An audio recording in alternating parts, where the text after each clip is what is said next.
In a press release that we just received, officials saying responders initiated advanced cardiac life support measures, but resuscitation efforts were unsuccessful.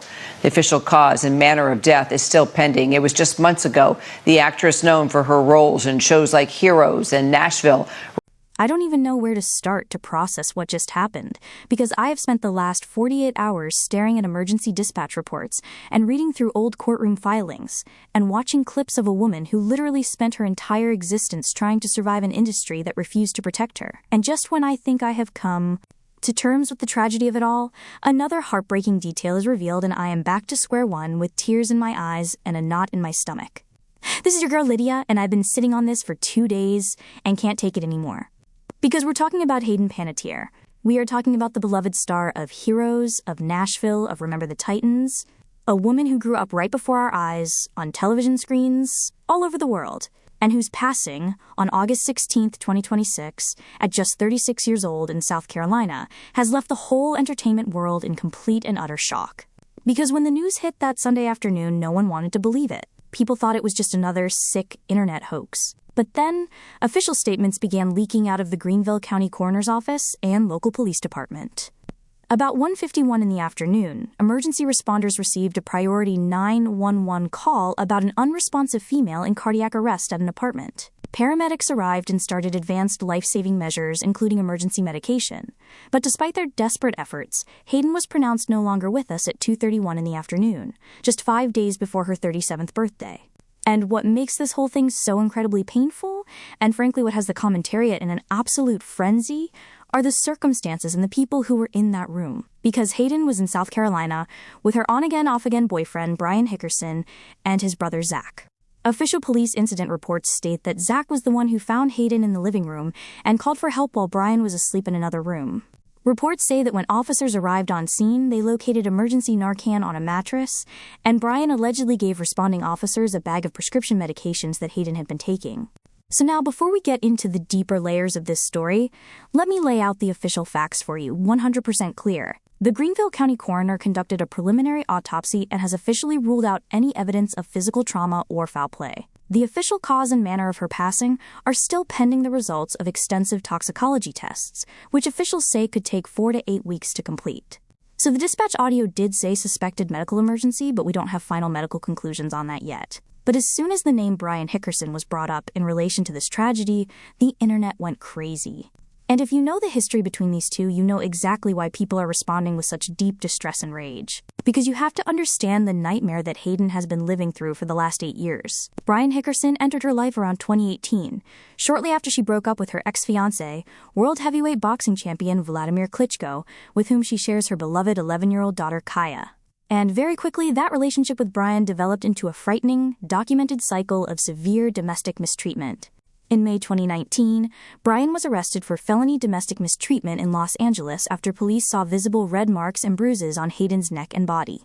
It was eventually dropped when Hayden was initially unwilling to testify, a heartbreakingly common truth for survivors stuck in the fog of trauma bonding. But the violence continued. The couple was in Wyoming for Valentine's Day in February of 2020, when police were called again after Brian allegedly hit Hayden in the face.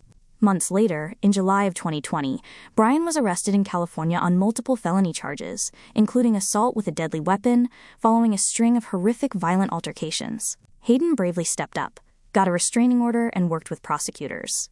In April 2021, Brian Hickerson pled guilty to 2 felony counts of injuring a spouse or cohabitant and was sentenced to 45 days in county jail and 4 years of formal probation. Hayden had made a forceful public statement at the time, saying she was speaking out so that no other woman would have to endure what she had endured. And everyone in her camp breathed a huge sigh of relief, thinking she was free at last. But domestic mistreatment and trauma bonding are complex diseases of the spirit. By 2022, Hayden was spotted spending time with Brian again in public, shocking fans. When questioned by reporters, she defended him, saying they were working on a friendship and he was on a road to recovery. Social media people were screaming at their phones, begging her to stay away, afraid that history would repeat itself. And now, the public has to deal with the fact that she was in South Carolina with him when she was in her last moments on this earth, and all those wounds have been opened. One YouTube comment with tens of thousands of likes stated, and I quote, Brian Hickerson should never have been allowed within 1,000 miles of that poor girl after everything he put her through. The system let her down, her circle let her down, and now a 36-year-old mother is gone. And honestly, when you read that, your heart just shatters into a million pieces because it captures the absolute helplessness that fans have felt watching this dynamic play out for years. Another person in the comments said trauma bonding is a real psychological trap that people outside of toxic relationships will never understand. Hayden was fighting so many silent battles and deserved a support system that shielded her from predators instead of sending her back into the path of harm. This comment really stopped me in my tracks. Everyone is focused on the last 48 hours, but Hayden's spirit was broken the day her brother Jansen passed away in 2023. She never really got over that loss. And no, because this comment actually made me stop. Because whoever wrote this knows the most profound, most shattering wound of Hayden's recent life. Hayden's younger brother, Jansen Panettiere, passed away suddenly in New York in February of 2023, just 28 years old, from an undiagnosed enlarged heart condition. Jansen wasn't just Hayden's little brother, he was her soulmate, her creative partner, her rock in an industry that was always trying to break her down. They grew up on film sets together, supported each other through their darkest mental health battles, and when Jansen passed, Hayden was inconsolable.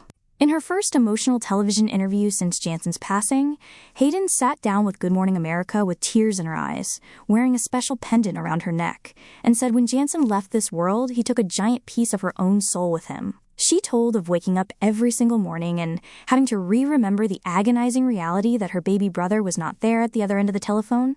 And that grief, raw with emotion, mixed with decades of unresolved trauma from her childhood, is more than any human being should have to carry alone. Because let's talk about the child star machine in Hollywood, because Hayden Panettiere was commodified before she could even form full sentences. Her first commercial was booked when she was 11 months old. She was working 16-hour days, and by the age of 4, she was on soap operas such as One Life to Live and Guiding Light. By 11, she was starring with Denzel Washington in Remember the Titans. By 16, she was the face of NBC's global hit heroes, and the world knew the words, "Save the cheerleader, save the world." Think about the mental toll of being a teenage girl whose face is plastered on billboards across the world, being chased through dark alleys by grown men with cameras, having your body dissected in tabloid magazines, and having your childhood stolen from you before you got to experience it. Hayden revealed a disturbing truth about her early career in recent years, saying that members of her adult management team began giving her so-called happy pills, which were stimulant substances, when she was just 15 years old to make her appear bubbly, energetic, and talkative during long press junkets and red carpets. Just think about that for a second. Grown-ups who were supposed to be protecting a teenage girl were chemically changing her body to protect their commission checks.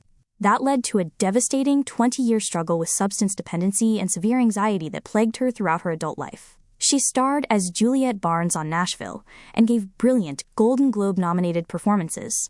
But behind the scenes, she was privately suffering from crippling postpartum depression after giving birth to Kaya in 2014, checking into treatment centers twice while the world watched. But Hayden never gave up, no matter what obstacles were placed in her way. She went to therapy, did intense trauma healing, published a deeply vulnerable memoir called This Is Me, A Reckoning, and was open about her experience so other girls could see themselves in her. She was a fighter, through and through. Also, there were people pushing back on the dark conspiracy theories running rampant online. Can we please let this woman rest in peace and stop turning her tragic passing into true crime clickbait before the coroner even finishes the investigation, wrote one fan. Hayden was an artist, a mother, a daughter who put her whole heart into her work. Let's celebrate her legacy instead of sensationalizing her pain. Another longtime fan wrote, Hayden Panettiere saved so many lives by being radically honest about postpartum depression and sobriety when Hollywood was telling women to stay quiet. Let's love her daughter Kaya and her parents and celebrate her strength and her talent in Nashville and Heroes. And that's where I land on this whole heartbreaking thing. Hayden Panettiere was not just a headline, not just a trending topic, not just a fictional character.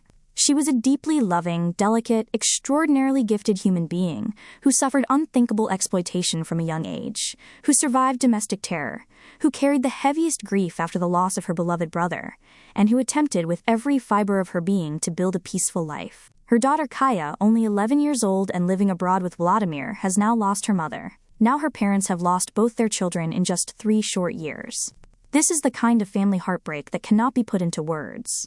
And as the authorities finish their investigation into the South Carolina medical reports, our focus needs to be on holding love for her family and recognizing the systemic failures of an entertainment industry that consumes young talent and discards them when they need protection the most. Just want to know what y'all think about this whole story. Will the entertainment industry ever be held accountable for the way it treats its child stars?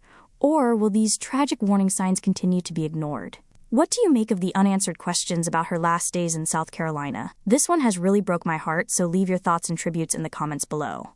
If you want more celebrity breakdowns and genuine takes on the stories all over our timelines, make sure you like this video and subscribe to Spill the Tea.